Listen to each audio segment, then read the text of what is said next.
وَتَوَاصَوْا بِالْحَقِّ، صرف اپنی نمازیں نہیں سیدھی کی، انہوں نے حق بات کی، جو جو سچائی دیکھی اس کی وصیت کرنی شروع کر دی لوگوں کو۔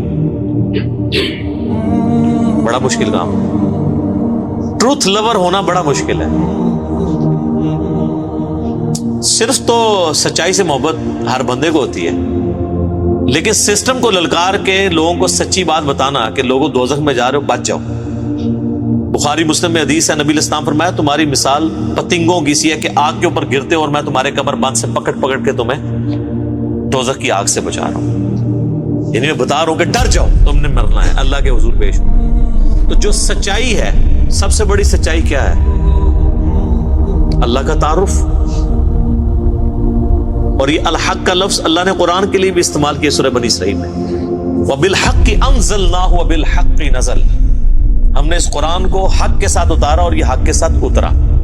حق عربی میں کہتے ہیں پرپسفل، با مقصد چیز کو، یہ قرآن ایک مقصد کے تحت نازل ہوا۔ تو حق بات کی وصیت کرتے رہے، جہاں جہاں انہوں نے سچائی دیکھی لوگوں کو بتایا کہ یہ ہونا ہے، آخرت کی تیاری کر لو۔ کہیں ظلم کے خلاف کھڑا ہونا پڑا ہے سچائی کے ساتھ تو کھڑے ہوئے، یہ نہیں دیکھا میری تعداد کتنی ہے۔ حسین ابن علی ایک رول ماڈل ہے نا امت میں، سچائی کے لیے کھڑے ہوئے۔ اور جب آپ حق بات کریں گے اس کا الٹیمیٹ نتیجہ یہ ہے کہ آپ کو مار پڑے گی۔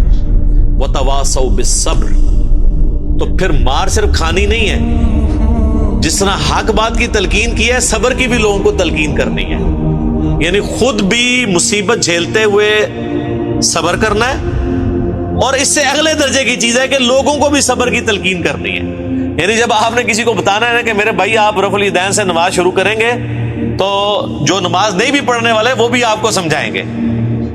آپ دیکھ لیں، آپ نماز نہ پڑھیں، آپ کو کسی بڑے بزرگ نے نہیں کہنا کہ یار بیٹا تو نماز نہیں پڑھتا، لیکن آپ نماز رفع الیدین سے شروع کر دیں تو جو نماز نہیں بھی پڑھنے والے وہ کہتے ہیں دیکھو انہوں کیا ہو گیا۔ فرق دیکھا ہے آپ نے؟ گمراہی کا لیول دیکھا ہے اس قوم کا؟ تو اس لیے کہا جا رہا ہے جب آپ حق بات کریں گے نا تو جس جس کو حق بتائیں اس کو ساتھ یہ بتائیں کہ بھائی اس حق کے بعد مصیبت آئے گی، پریشانی آئے گی، صبر بھی کرنا ہے۔ تو صرف حق بات کی وصیت نہیں کرنی، صبر کی وصیت بھی کرنی۔ یہ آخری دو شرائط جو ہے نا یہ بڑی مشکل ہے، اس کے اوپر میرے بھائی بڑے بڑے لوگ آ کے فیل ہو جاتے ہیں۔ پہلی دو شرائط تو